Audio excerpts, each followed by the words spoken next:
Okay. All right. All right. All right. We live.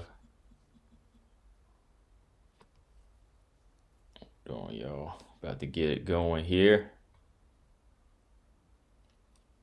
Got Mr. Bell in the building already. Cool.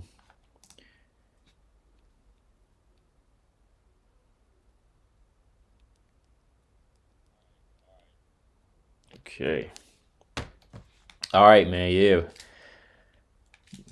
Got some stuff to talk about today, man. Hope everybody had a good weekend.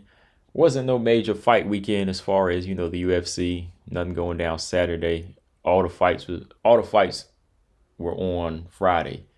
I was doing a lot of watching on UFC Fight Pass app, man. That's where all the fights were on Friday night.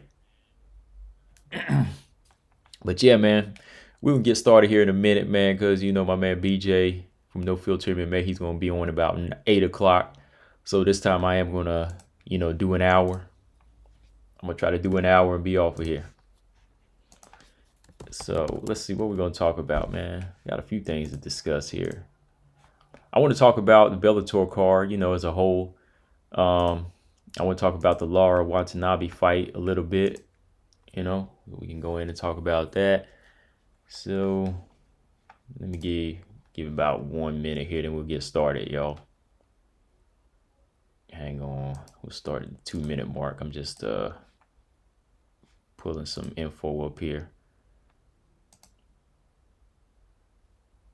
Okay. All right. Yes, sir. Let's see here. Events. What do we got? Yeah.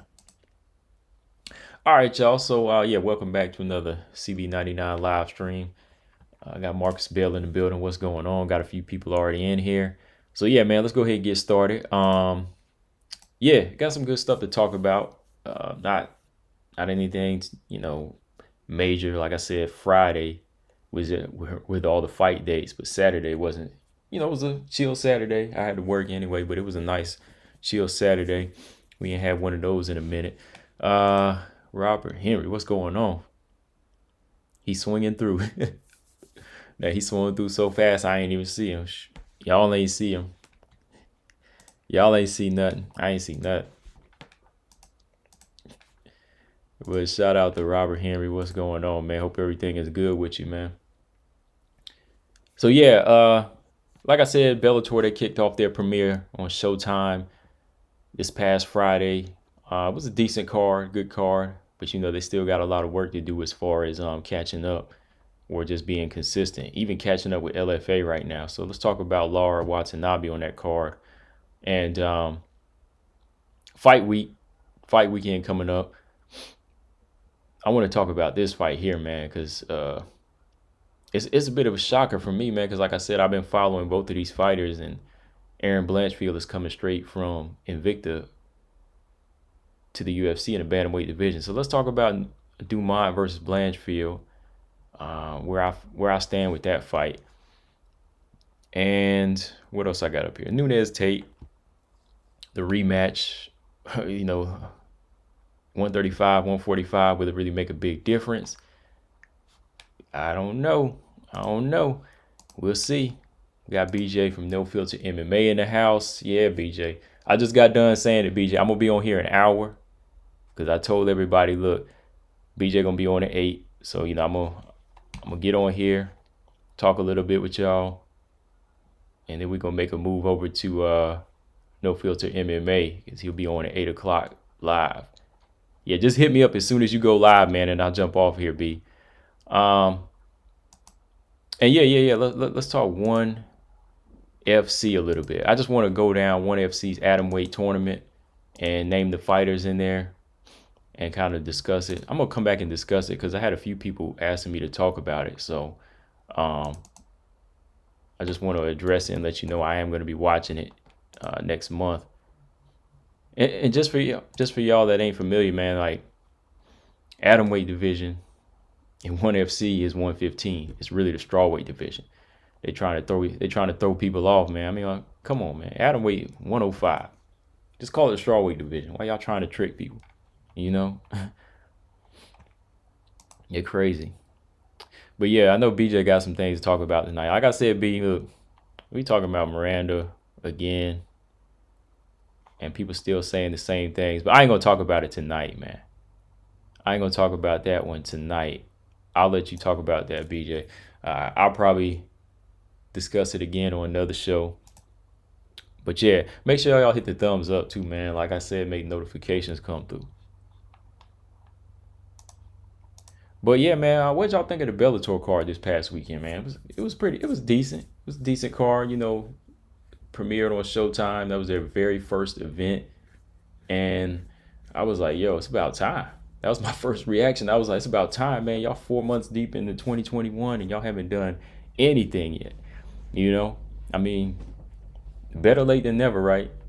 You know, better late than never. I mean, right now, you know, the way Bellator has been coming through with the cards even before the pandemic and after, like they haven't really been hitting the scene too hard.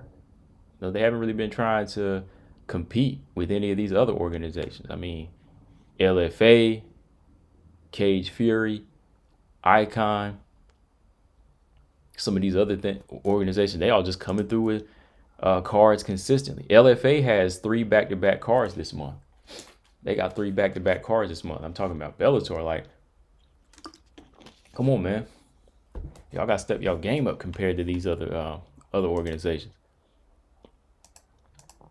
But yeah, I'll talk about that some other time. I'm going to talk about this Aris, I almost say Arislandi Lara. I mean Alejandra Lara. That's a Cuban boxer, just for y'all don't know.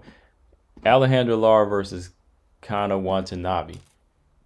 Man, I know my pick who won the fight is very unpopular, but I felt like Lara edged it out.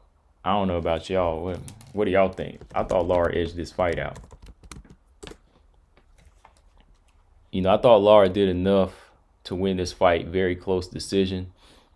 I thought she was going to get it in the end, but then I was like, at the same time, I was like, nah, I don't think so, because these judges out here, you know, they're looking at takedowns.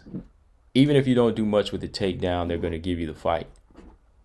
You know, that's how it kind of works in MMA. Like, effective striking, it's scored like moderate, but when it comes down to taking somebody down and just taking them down, they rate that higher.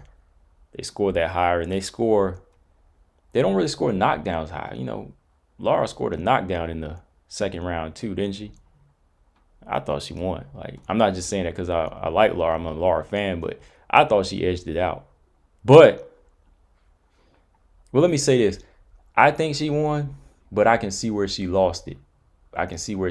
Like, going by fight judges' standards, if I was in her corner, I would have been like, in my eyes, you won, but I think you lost. You know, if I was in her corner, I would have been like, yeah, you lost. You lost because of what she let happen in the third round and the second half of the second round.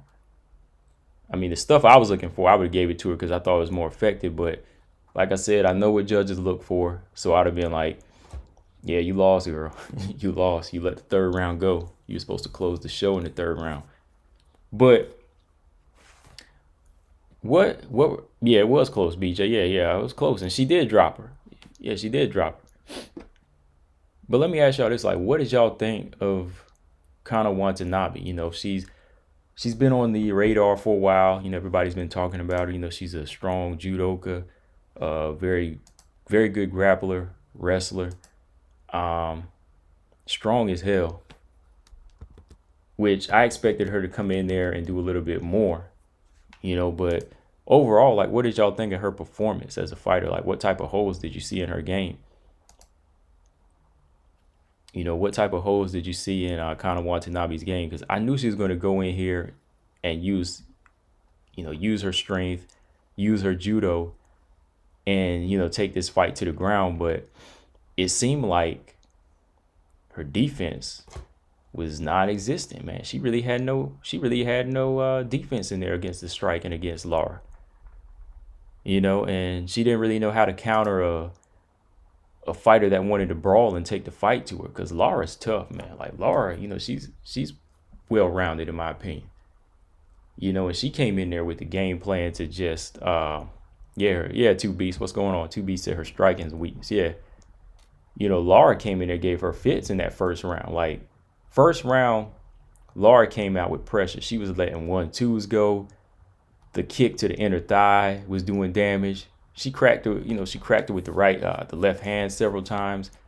And then that leg kick to the inner thigh, like, it kind of buckled her. It made her run. It made her kind of run to the other end of the cage, and then she bounced back and got a takedown on Lara. But Lara, like, Mr. Lee commented on my videos, he was like, she was being like, they were like acrobats on the ground, because he was like, the way she rolled over and like kicked Watanabe off, you know. Then she goes right back to piecing her up on her feet. BJ said Lara reversed a lot of Yeah, she did. She reversed a lot of position. Lima would expose her on the ground. Hey, I can't argue with that, big. I mean, you know, some people are gonna argue because they don't like McFarlane, but that area, I'm not even gonna debate you on that. I think you're right on that. That might be a good comeback fight for Alima Lay McFarlane, in my opinion. So she showed one thing to me, a couple good things, like her ability to get these judo tosses, get takedowns, and she showed me her physical strength, but she's not very active on the ground. Like, she doesn't really capitalize on these takedowns. She's not very active. She's not throwing enough strikes. Lara still working from the back. That first round, like I said, man, Lara was just meeting her in the pocket, banging her up with shots, and she was just eating shots. No defense whatsoever. And that's the thing, like, some of these wrestlers, like, and, you know, some of these judokas, they continue to keep their body in a position where they're just on attack. They don't really know how to incorporate head movement. That's what I'm saying. Like, fighters got to be well-rounded. They got to grow as fighters. You just can't be a judoka in there all day and be in this position to grapple, or be in this position to reverse a fighter. You know, you got to be in a position to slip punches and counter. You know, she was eating a lot of shots in this fight. And then we went that second round. She got dropped. You know, she went in for a clinch, wide open. Didn't even get the underhook. She just like reached out, grabbed the shoulders of Lara, and Lara said boom, boom, boom with 3 elbows and dropped her. And I don't think the judges scored a knockdown that high. You know, they didn't judge the knockdown that high, because as soon as Watanabe got her takedown, it was kind of like they gave her the round. But Lara, to me, was defending well. She defended some of these submission attempts well, got the back a couple times. It wasn't until like Watanabe, I think it was like 30, 40 seconds into the round, she got the top position. And she got cracked with an elbow when she was on top of Lara. So I was like, oh, come on now. Lara's being effective here. You know, Watanabe's bleeding from these elbows. She's taking shots, and she's struggling here. Like, her strength wasn't, she has strength, but her strength wasn't really like a wow factor in this fight. You know, Lara handled it well. But I will say this, Lara burned out in that second round. Y'all saw her laying there, right? At the end of the second round, she just kind of laid there. Like she got submitted or something. Like, Lara just laid there. So I was like, okay, if she don't find the second win in the third round, then she's losing. Because I knew the judges, they weren't going to give her that round. I was like, I gave it to her, but they weren't going to give it to her. And then, of course, the last round, it was not much going on. You know, Lara landed some good shots, didn't keep it standing, got taken down, and that was it. Got taken down. Watanabe didn't even finish her, you know. So it was a lot of moments in there where I was like, okay, Watanabe's got some pluses to her game, but there's still a lot of things that she needs to work on. BJ. Lara reversed a lot of her positions. Marcus said, her striking is, it is, man. Her striking is very, her striking is very, very, it's below average. She kept closing the distance, and Lara was just swinging elbows and punches every time she got close. Yeah, every time she got in, and Lara was letting go, man. And to me, that's what you got to do. You know, fighters wide open, you know, just let your hands go. She throws a lot too. She throws elbows, punches from all angles. She was throwing kicks. I think Lara was just back, you know, just ready to get back in there after such a long time out. Like, I want to say she was out since what was she out? 2019. You know, into 2019 was her last fight when she beat Arteaga. So, you know, it was just good to see her get back in there. But yeah, I think the more and more she gets active, yeah, she'll be good. Yeah, Lara she was big in there. She was looking big in there. Gary Balder, what's going? Yeah, man, Watanabe striking is horrible, man. Like, it's below average, man. I think you hit it on the head there, man. There was just no defense.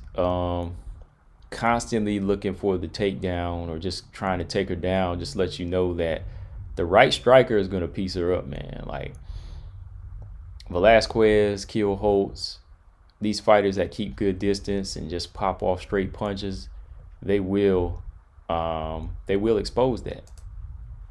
They will expose that.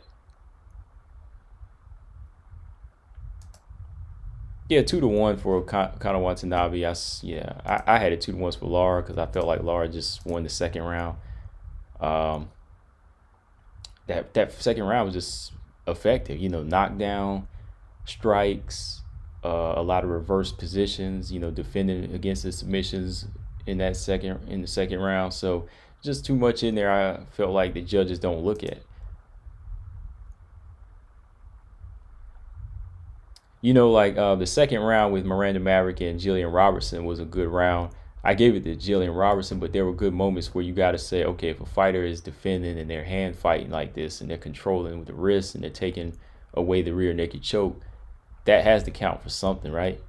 Defense has to count for something. Like, you got to have good defense in a fight, but like, what's defense really worth on scorecards? That's something we might have to talk about sometime. You know, fights can't just be all offense, can it?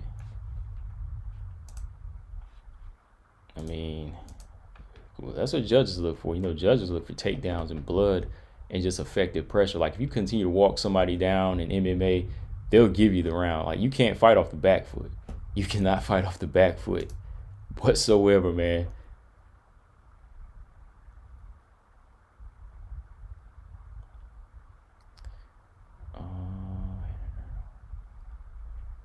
So Watanabe striking would be horrible before she fought Lara. You said it was horrible before? Yeah. That girl got lit up with that weak punch and the chin sitting up in the air. Yeah, it was like her chin was right there, man. Like, it was just like, okay, like, is this all you gonna do? Is this all you're gonna do? You gonna eat these shots or wait for takedowns? No, man. Like, there's got to be more to the game. So moving on from here, man. Like, I think, you know, Lara was just, you know, busy doing the reality show. You know, I follow her on Instagram. She was doing the reality thing, and, you know, she's been out of the mix, like I said, for over a year. But she put up a good fight against an undefeated, you know, strong contender like that, number 4 contender. You know, she put up a good fight for a year layoff. So if she bounced back in shape, you know, she'll be good. She'll come on back strong. Watanabe, I'm sure she's probably number 3 now. With her being number 3, I think that if she comes in there against Kiel Holtz or Velasquez, it's gonna be something. But, you know, she might get that Ilima Lay McFarland fight. You know, if Ilima Lay McFarland come back this year, that might be the fight that happens, and that's gonna be a tough fight for Conor Watanabe. You know, that's going to be a tough fight on the ground because, yeah, McFarland's going to be more active on the ground, and she's not going to just lay there. You know, she's not going to be looking for positions to just lay in. She's going to be looking for those moments to submit you. Let's take a look at the flyweight division. What they got? Bellator flyweight division. What's the rankings right now? Is there a ranking? Is there a ranking here? Hold on, y'all. Let's see. Flyweights for the women. Community is just so important, and because of COVID, we had to become more creative in how we turn these ads off. All right. Waterson should fight Lemos. That would be a good fight. Okay, 2B said, I'm telling you, eliminate judges, finishes only. That would be crazy, man. Like, that'd be straight up fight to the death. But I don't think there's not gonna be a lot of fighters that will be able to do that. Yeah, Watanabe McFarland will probably be next. All right, so let's look at the rankings. Okay, champions. Juliana Velasquez is the champ. Number 1 is Alima Lay McFarland. Number 2 is Liz Carmouche. But let's see. Okay, Conor Watanabe, after that win, she's definitely going to advance over Lara because these rankings haven't been updated. So when she gets over her, they're probably going to match her up with, like I said, either McFarland or Keelholtz next. Because Liz Carmouche has a fight coming up, right? Who's Liz Carmouche fighting next? Hold on, y'all. I know this. Oh, yeah. Liz Carmouche is supposed to be fighting Vanessa Porto. Yeah, because Vanessa Porto is over in the Bellator flyweight ranks. Yeah, Liz Carmouche is fighting Vanessa Porto this week. Damn, I forgot. Wow. That fight is this week. Porto Carmouche is April 9th. Damn. Bellator 256. Gotta watch that. Man, this is Friday. So yeah, we got that fight. Well, yeah, so she's making her debut. That's gonna be an interesting fight, man. That's gonna be an interesting fight. You know, Porto's a veteran, man. UFC been making a mistake not signing her. So that's a good matchup. Yeah, latest I heard, Marks, I don't even know if that fight, I don't know if that thing's gonna happen. The John Jones fight. But yeah, I'm tuning into that fight, Liz Carmouche. So Lara, who could she fight next? Kate Jackson or Keelholtz. Put Watanabe in there with McFarland. That would be good. Dang, if it, and see, Keelholtz versus Lara would be explosive, man. That would be explosive. But yeah, still a lot of stuff to work on. Stand-up game.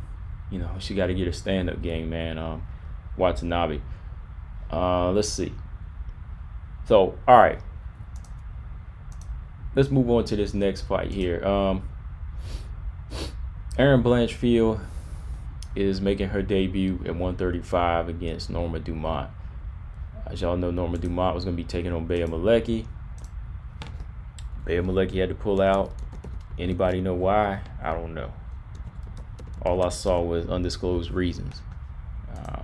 So, who takes that opportunity? Flyweight contender, Invicta flyweight contender, Erin Blanchfield. And right away, I was shocked. Man. That was my first reaction. I was like, yo, come on now. I was like, what y'all joking? Y'all got her moving up to 135? You know, this is almost similar to Tanisha Tennant versus Danielle Wolf. You know, you got this fighter who's known flyweight moving out of her comfort zone. You know, so with her out of her comfort zone, that's what's going to make this fight really, really dangerous. This is a dangerous fight. Dangerous fight for Blanchfield.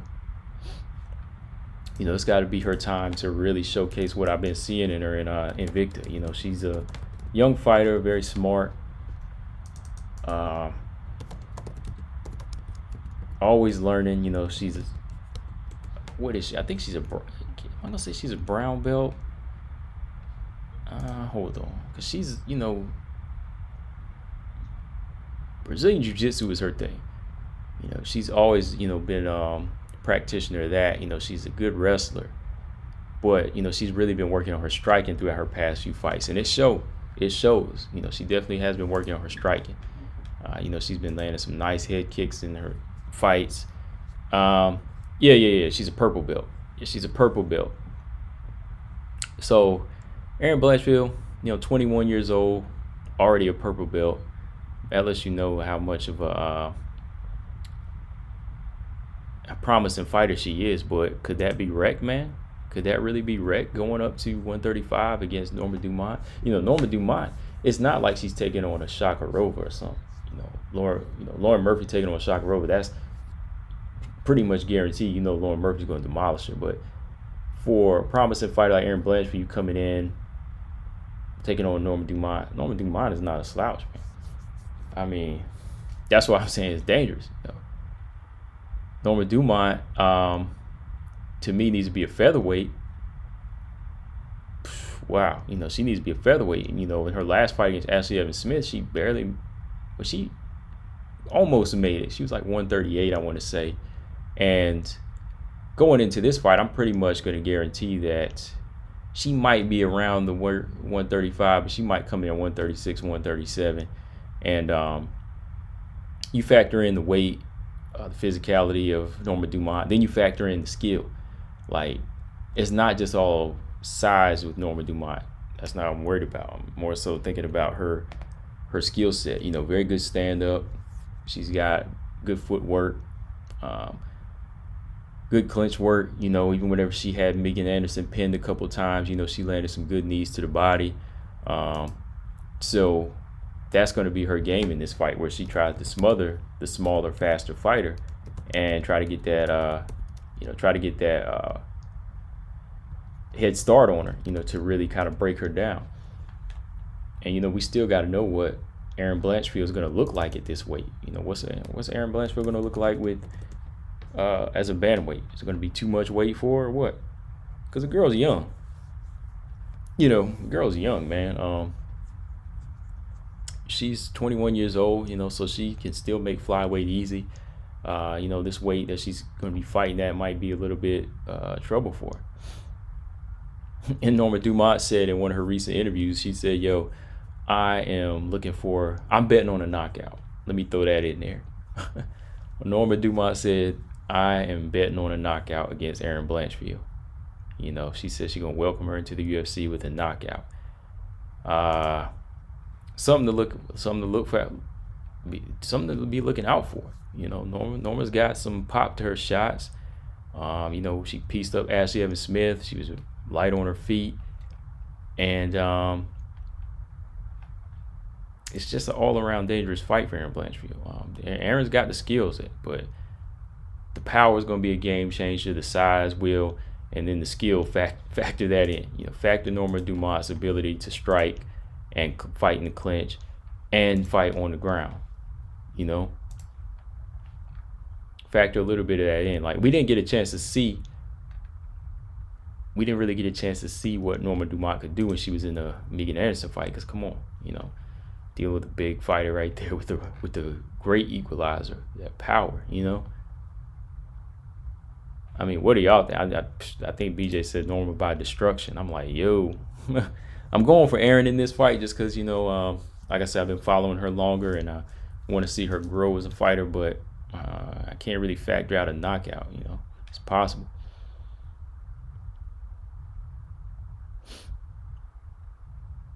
$139.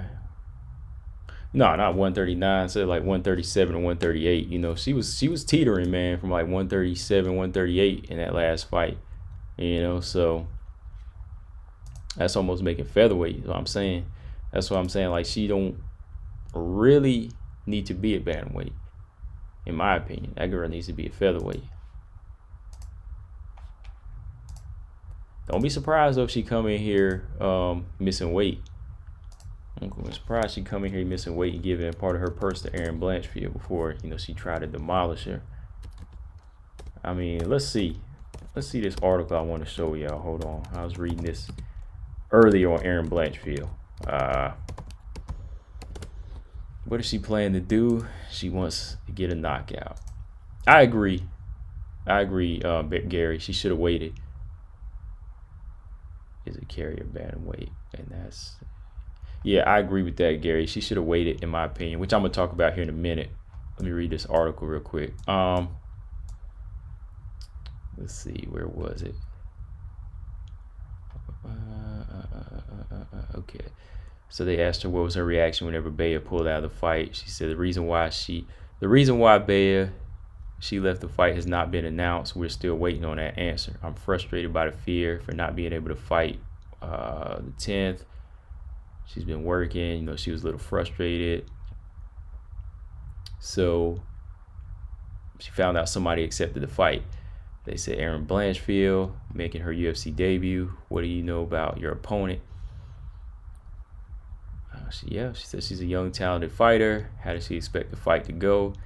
I'm betting on a knockout before the end of the second round. Yeah, she's betting on a knockout. Okay, what else?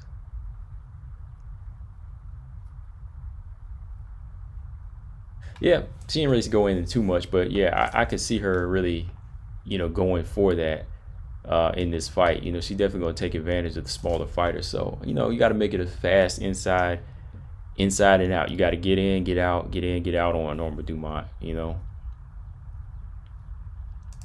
But she didn't really go into too much. She didn't really talk crazy. She just wants to go in there and do her thing. So what you were saying, Gary, is like, that's something I was talking about the other day too, man. Like, I think she should have waited. At the same time, I was kind of like, you know, opportunities don't really come for, well, I ain't gonna put it that way. Scratch that. Opportunities do come, you know, for the UFC. Sometimes they can put them off. You know, I think the older you are, then you need to be quick to grab these opportunities. You know, if you're 27, 28, UFC offers you a fight like this on the spot, they say, hey, Norma pulled out, you got to fight Bea, you got a fake Mace chest on, you take it. You know, you go ahead and take it. 21 years old, you could wait. You know, you could wait because there's not much, there's not much, I won't say there's not much, there's a lot more for you can learn, and you got a lot more time, if that makes sense. You know, you got a lot of time to grow. You're only 21 years old. No need to jump right into it. You know, shout out to Sam Hughes. You know, she jumped into that fight with Tisha Torres 6 days notice. You know, they wanted to take it. They wanted to take a chance and grow. And, you know, they did. It's a lesson learned. But stuff like that could happen, you know. Jump in there 6 days notice with a veteran and boom, you know, it can be dangerous. Yeah, so for her situation being her age and still growing as a fighter, I think she could have waited. I think she was probably getting a little restless too, because, you know, before this fight, she was supposed to be fighting for the Invicta FC belt, flyweight belt, against Pearl Gonzalez, but that fight got canceled. You know, that fight got canceled, so she was probably just like, yo, I need to get in there and fight. UFC calls her up, boom. Because UFC sometimes, like, the UFC be a little crazy about it too. Like, the UFC ain't really thinking of growth sometimes. They just grab fighters and they ready to, you know, fill some slots sometimes, you know. You think the UFC is doing great sometimes, like when they're making the best fight the best, but when you really look at it deeply, how they're looking sometimes, they're filling slots. Sometimes they're just finding people to fill in and be a body, you know what I mean? Like, we're looking at the prospect as like this promising jewel, but sometimes they're just looking at it as a body. I mean, what do y'all think? Y'all agree with me on that? Because it's like, to me, if I was like Aaron's manager or whatever, if I was trainer, I'd be like, yo, this girl's gold right here. We need to move her right till she can come in the flyweight division and make noise. So if the UFC called her and, you know, they were like, yo, we got to fight for you at 135, I'd be like, nah, we ain't gonna do that. Especially against a girl that need to be a featherweight, I'd be like, nah, we can't do that. Tanisha Tennant, you know, shout out to Tanisha. Like, that's one of the best bantamweights on the come up. You know, if I was in her corner, I'd be like, yo, they want you to fight at featherweight. Contender series? I'd be like, shoot, other opportunities will be around. You know what I mean? Other opportunities will be around. Like, you don't need to be fighting at 145. Forget that. Let's go ahead and stick it out at 135. And when they want you at 135, we'll call. So there's two sides to it. Like, I understand why some fighters want to get it, because sometimes the UFC, like, they will get salty if you don't take that call the first time, then they won't answer you. But if they need a body, they will call you sometime in the future. So, you know, it can kind of go either way. But it's an age thing, I think. Like, the older you are, you need to be quick on it. The younger you are, just don't worry about it. Like, if I was 18, 19, 21, UFC called me, I'd be like, nah, I ain't ready yet. I ain't gonna jump on that yet, because the pressure is heavy, man. You see what the pressure did to Megan Anderson, and she ain't no 18, 19-year-old. You know, she a grown woman. She won the belt. But you see how she handled the pressure. But I think that's the thing, man. A lot of these fighters, they just think UFC and they think it's time to go. They think it's go time. I mean, like, all right. But I'm hoping she can pull the fight. I hope she can pull the victory off in this fight. You know, I gotta go for the David and the Goliath fight, man. Any word on when Invictus doing another show? Nah, man. That's why a lot of these fighters have been coming to the UFC too. That's another point I talked about. You know, Montserrat Conejo was supposed to fight Emily Ducote for the strawweight belt in Invicta, right? But that card just blew up because, you know, everybody was testing positive, fights being canceled, reschedulings never happened. So yeah, I don't know when the next cards happen. You know, she came over to the UFC. Conejo, Aaron Blanchfield's here now. You know, Jinyu Fry came over. Kay Hansen came over. I think eventually, you know, Chelsea Chandler might make her way over to the UFC or like Bellator or something. So yeah, I don't know what's going on with them right now. I know their contract with UFC Fight Pass is about up, so they're probably just working on like other venues now, to other ventures on how to get them out there. You know. But yeah, BJ, I know you say this is gonna be by destruction.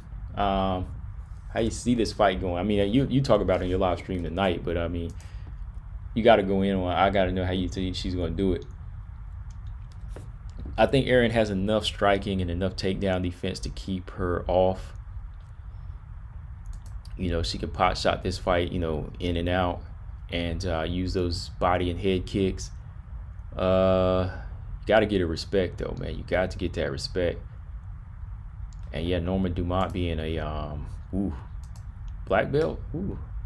That's gonna be tough, man. Black belt versus the purple belt. And just factoring in the physicality, like I said, the power factor. It's gonna be tough, man. It's gonna be tough.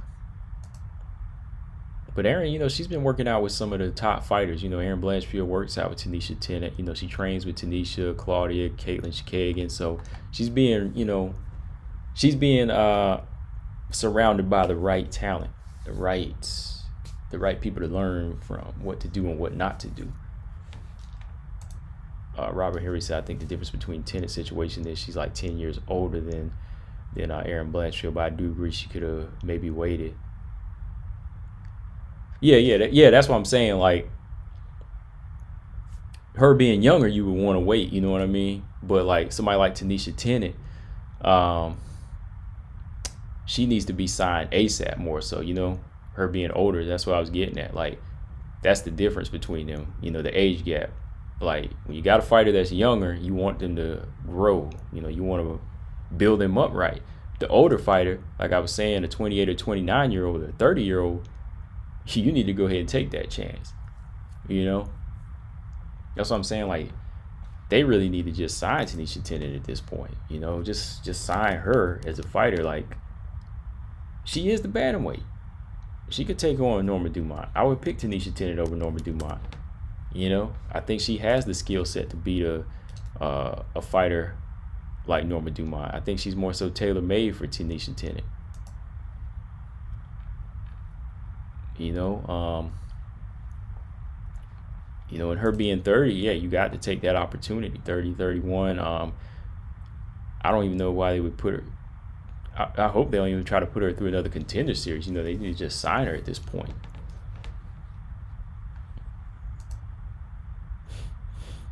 Yeah, Erin Blanchfield is. Yeah, she's a small flyweight, man. She's a small flyweight. A small flyweight. So we'll see what's going to happen, man. I just hope that she can avoid the size, the clinches, and just try to work in there. Yeah. Let's double check her size. I think her reach is a little bit longer than Norma Dumont. I think. Hold on. Let's see. 5'4" and 68-inch reach for Erin Blanchfield, and I want to say a 3-inch height advantage. Hold on. Norma. Yep. Norma Dumont's 5'7". Yeah, so she's gonna come in bigger, wider, a little bit taller, but her reach is 67. She ain't really gonna make a difference. Interesting fight, though. Interesting fight, man. Ernest Richardson, what's going on? So let's jump over here. What do I want to talk about real quick? Miesha Tate versus Amanda Nunes versus Miesha Tate. That's say that right. Champion. It's the champion right there. Miesha Tate versus Amanda Nunes versus Miesha Tate. Is she for real though, man? Like, a lot of people are for real about this. Like, she's ready to come back and just start eyeing Amanda Nunes right away. I mean, I don't know. What are y'all thoughts on this? Like, I was looking at this article here where Miesha Tate, she was basically saying that she has the style to beat Amanda Nunes. I don't know. I mean, we also had a first fight win, right? She didn't have the style that time. So I'm curious as to what type of style she's developed over the 5-year absence from mixed martial arts, because if anything, Amanda Nunes has been getting better with time. She continues to develop. Her power is becoming more dominant, more prominent. Her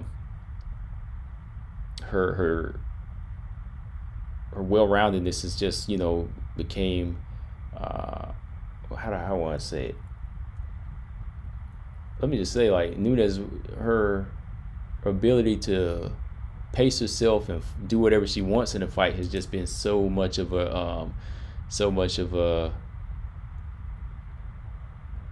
factor. Like, the way she grows as a fighter, her IQ is so high. She has this high IQ. BJ said that's what she wants as an end goal. Okay. Yeah, I can respect that as an end goal, but what weight should it be at? Because some people were saying she wanted this fight at 145. Like, if it's an end game, I'm cool with that. Like I said, if you're not talking crazy, I respect the fighter calling out the champion as an end game if they give themselves time and prepare for it. But I just want to talk about what can she do, or what has she done in between the 5-year gap, and what she will do to develop that. Because so many well-rounded fighters in the bantamweight division, that I think would give her trouble. Yana Kunitskaya, Macy Chiasson, the one fighter that's in front of her in July, Marion Renault. Let's see what type of adjustment she makes in a Marion Renault fight that can make me say, okay, this girl's got something now. She's gonna starch Marion Renault, or she's gonna submit Marion Renault in a matter of a round or two.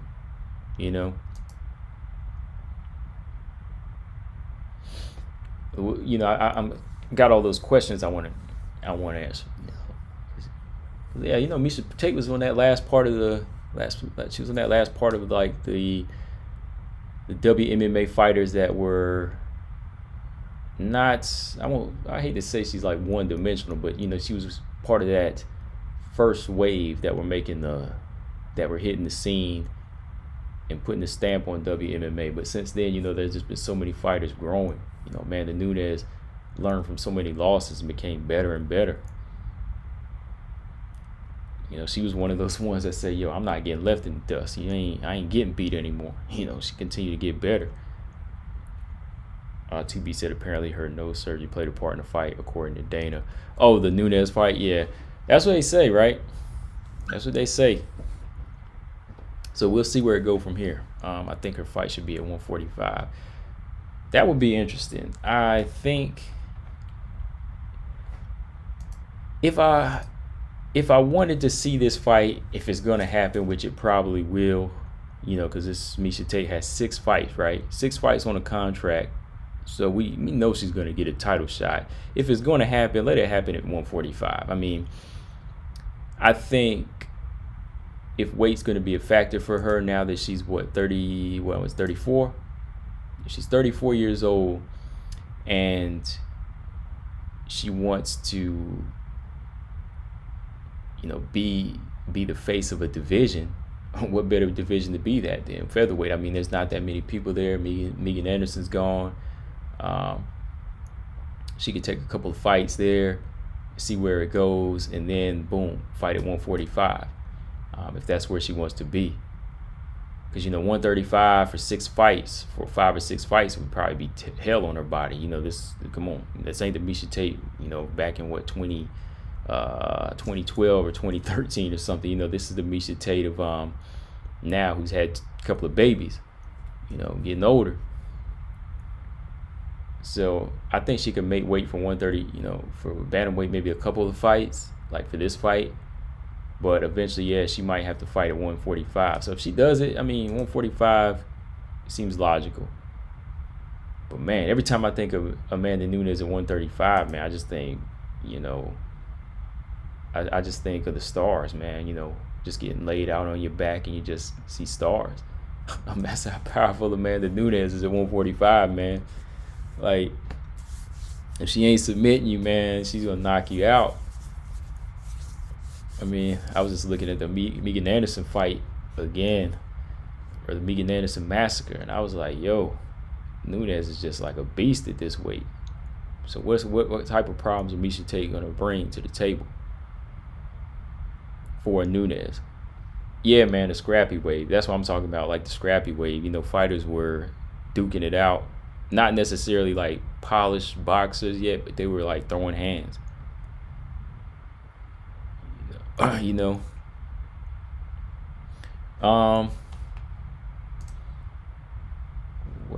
Let's see though. Like,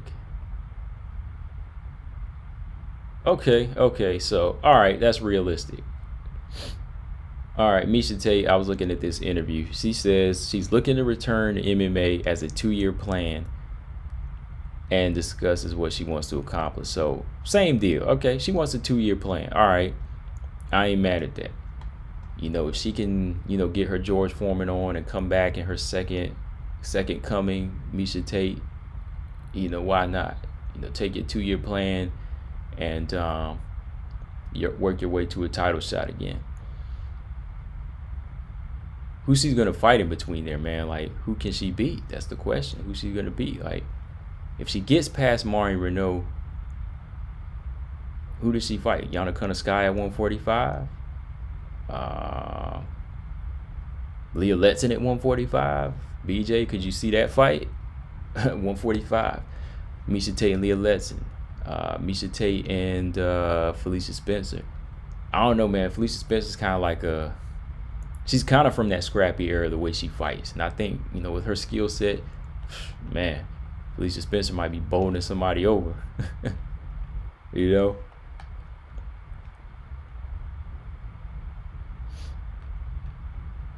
You know, it's definitely not going to be an easy road. For real, man.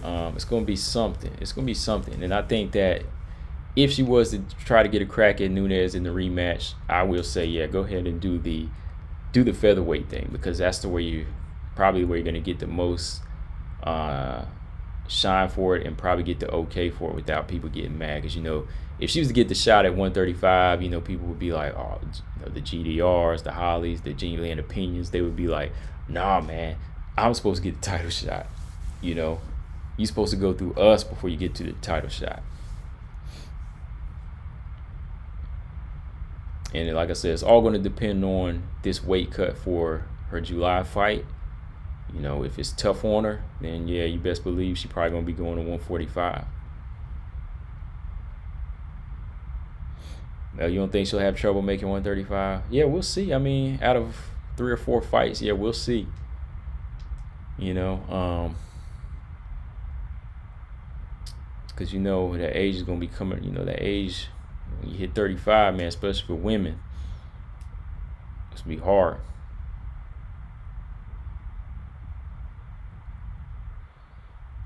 Marcus said if Misha loses to Marion or gets knocked out by an opponent, her 2-year plan might get shrunk to 6 months. Damn. Yeah, Marion Renault's going to promote some problems. You know, she's going to have some problems right there. That's what I'm saying. Like, you know, I'm leaning towards Marion Renault in that fight. I think Marion Renault, like I said, her activities, you know, still there. I don't care if she's, you know, pushing 43, 44 or whatever. I think she still has she just has that drive in her that still wants to fight, and she's gonna try to go out with a bang, man. You know, she's a solid fighter on the ground. You know, jiu-jitsu's on point. She's developed a nice right hand and good footwork over the past few years now. Yeah. And she got to break that losing streak, man. I mean, that losing streak, man. I picked her to beat Rocky Pennington, but damn, man, she let Rocky win that one. And then that close fight with Yana Kunitskaya. You know, way before that, like a few years ago, it was Kat. And now it's Macy Chiasson. Man, she got to level up in a couple of them fights. You know what I mean? You got to get that level up because the judges ain't going to give it to you. But Amanda Nunes, I wonder on her side, would she entertain a fight with Miesha Tate? Is she even going to be like, yo, I want that fight? You know, do y'all think she'll take it? I'm sure if the money looks good, yeah, she'll definitely take it, though. You know, she probably will take it. So in the next 2 years, I guess we can expect that fight if Miesha Tate can put together a nice little win streak at 135 or 145. All right, so like I said, it's not really like a big rematch that I'm looking forward to, but you know, we'll see what happens from here. You know, we'll see what she can make of that in her second coming. You know, comebacks are interesting to me sometimes. You know, when a fighter leaves for so long and they don't necessarily leave. Well, they don't. Let me say they don't necessarily let the prime years pass them by. They'll come back in the middle sometimes. Like, you know, she ain't trying to come back at like 40 or something like that. You know, she wants to try to recharge and come back in the 30s. So, you know, that's going to make it a little bit more respectable to me. All right, so I had a few people ask if I was going to watch this. I am going to watch it May 28th, the One Championship, you know, women's atomweight world Grand Prix. And like I said, if y'all not familiar, because I keep forgetting, atomweight division and one championship is strawweight. It's strawweight, basically. You know, so I am going to be watching that. Let me see. Hold on real quick. 2B said, you think Pena will get that title shot? I think she probably will. I think Juliana Pena's probably going to get that title shot. You know, I mean, the other girls can get mad. Aspen Ladd can say something. GDR, they can say something. But, you know, GDR already been in there twice and lost. So I think Pena probably will get the title shot. I mean, she's pretty much, you know, she's pretty much said, look, let me get this thing while everybody else is chilling. So if she gets it, fine. You know, she does. It's been a long road for her. She does deserve it at some point to me. Because some of the ones and twos, I mean, come on. They already, you know, the number one contender and number two contender, they tried and they failed. So let's go on down the list and give it to somebody else down the ranking, you know. Okay, real quick here. So yeah, I am going to watch this. I'm going to have to delve into a little bit more before I really do a discussion video on this. Is the one atomweight world Grand Prix. Like I said, this tournament is on May 28th. 8 strawweights. And let's see, going down the list here, the fighters in.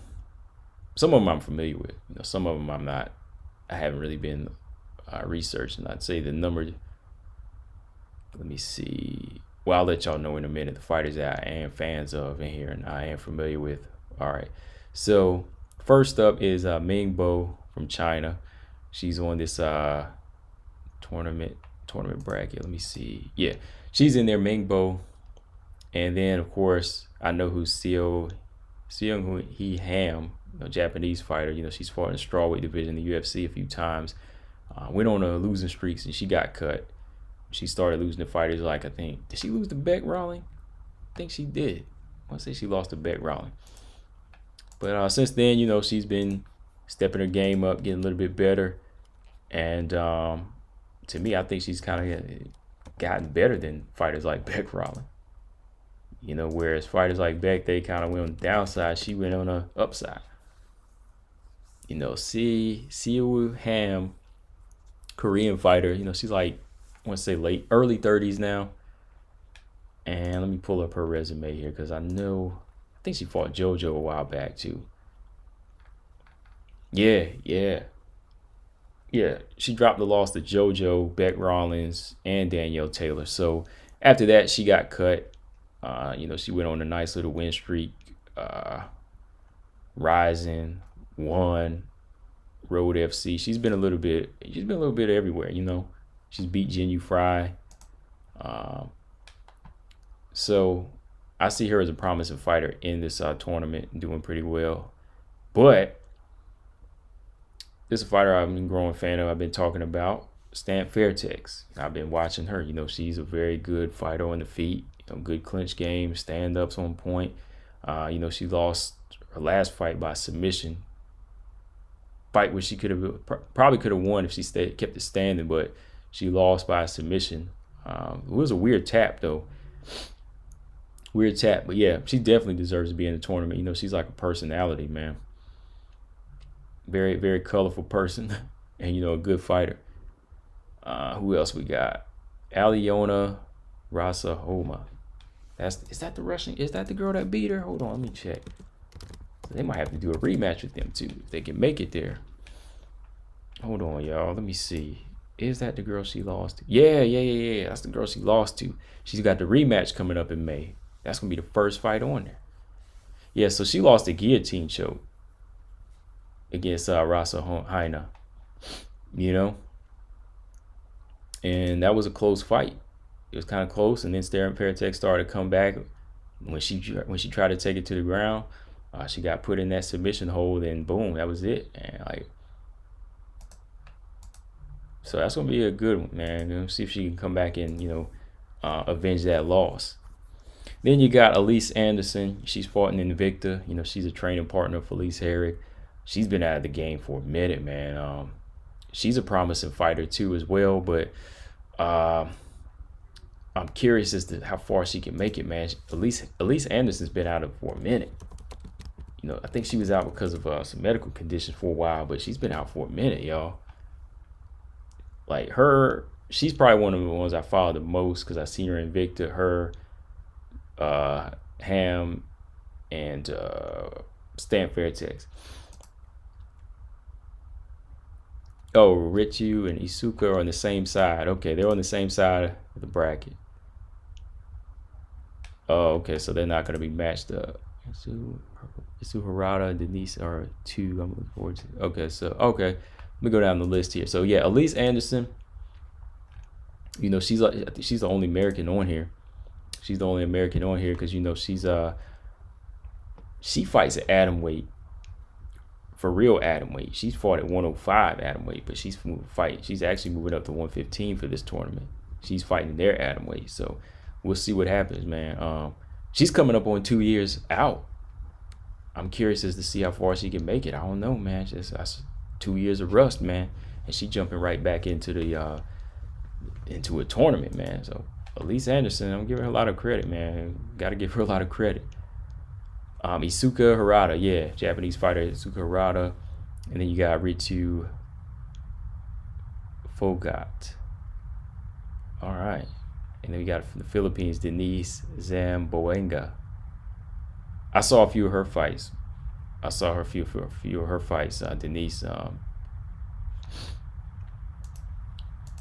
Most of these girls, they just bring the action, man. I say that from what I've seen, the more technical fighters, which I have to go back and watch, I like Stan Fairtex and Itsu Haraka. Who else? And I like Ham too. I mean, I like her as a fighter. But yeah, there's a lot of fights I need to go back and watch too, just to kind of go back and study some styles here. But I think it's going to be a good tournament. I mean, these strawweight divisions and other organizations been on point. I'm talking LFA, Invicta, ONE FC, Rising. So yeah, I'm going to definitely be tuning in, y'all.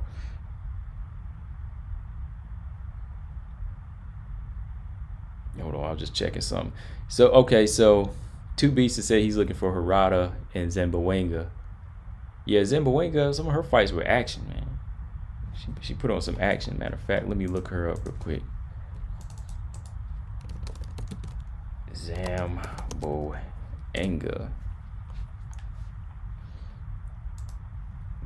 I know she just fought not too long ago. Yeah, she's matched up with Ham. Zamboanga's matched up against Ham. That's gonna be good, man.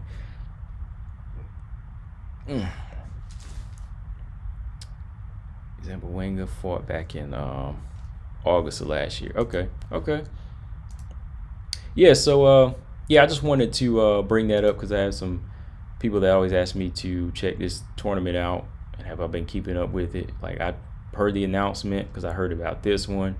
You know, the PFL got their lightweight tournament going on, so yeah, let me go back and watch some of these people, and then I'll start trying to cover the matchups because everybody's been matched up. I can see Stan Fair, Texas, in her rematch with Rasa Haina. CO Ham is matched up. Who did I say against? Zamboanga. Who they got? Elise Anderson matched up with. Hold on.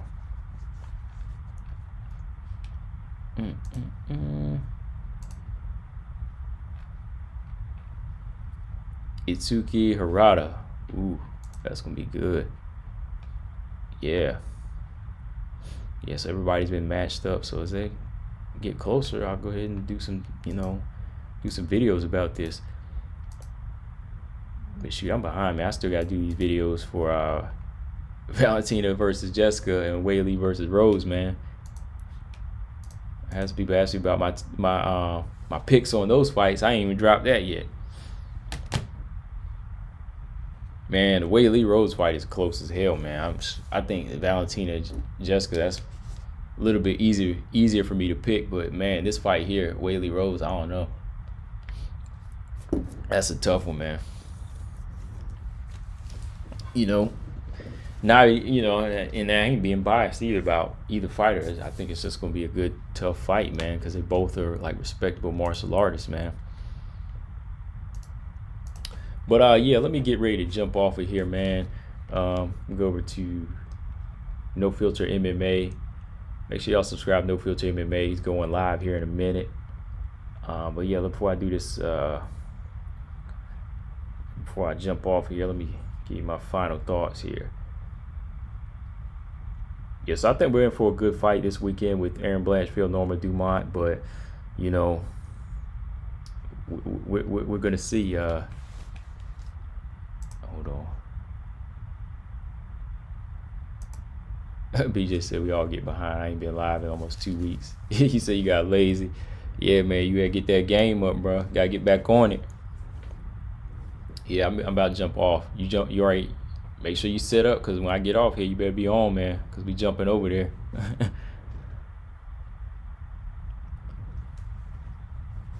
Yeah. So as I was saying, I'm looking forward to this fight. Aaron's in for a tough fight. This is a tough debut for her. Let's not lie. It's gonna be tough. I'm gonna be watching this ONE FC closely, watching these fighters real close, and Watanabe, man, I want to see her matched up with McFarlane. Yeah, I want to see that fight. And Tate versus Tate coming back in there against Nunes, 145. It is what it is. Like I said, it's not a great matchup I'm looking forward to, but I'm looking forward more so to Nunes versus Pena. I ain't gonna lie, I want to see that match though. Yeah. All right. But yeah, y'all, let's get ready to wrap this thing up. I'm gonna come back on tomorrow. Tomorrow, y'all, before I go, I'm doing the live commentary for Valentina versus Caitlin and Jessica Andrade versus Caitlin Chikagian. I'm gonna do them 2 live commentaries tomorrow. You know, as we get closer to their fight, I want to match them up with a common opponent. Yeah. So that's tomorrow, y'all, on the live stream. Live round by round commentary for Valentina Shevchenko versus Caitlin Chikagian and Jessica Andrade versus Caitlin Chikagian. That's 5 rounds. That's all that is, right? I think it's 4 rounds. How long did Caitlin Chikagian last? Did she last 4 rounds or 3 rounds? We know she lasted 1 against Jessica Andrade, but what, she last like 4? Did she get stopped in 4 rounds, y'all? Hold on. Cause I'm gonna pull that fight up tomorrow. We can, we can watch it. 3 rounds. 3 rounds. Yeah, she got 3 rounds in against Caitlin Chikagian. So we're gonna watch that fight tomorrow, y'all. We're gonna watch Caitlin Chikagian tomorrow at 7 o'clock, and then we'll follow up with Valentina. Not Valentina. We're gonna follow up with Caitlin and Jessica Andrade, y'all. Yeah, it was 3. It was 3, BJ. I just found it. Yeah. So stay tuned in for that tomorrow, y'all. I'm about to get up out of here. BJ from No Filter MMA about to jump on here. Make sure y'all subscribe. I'm out. Peace.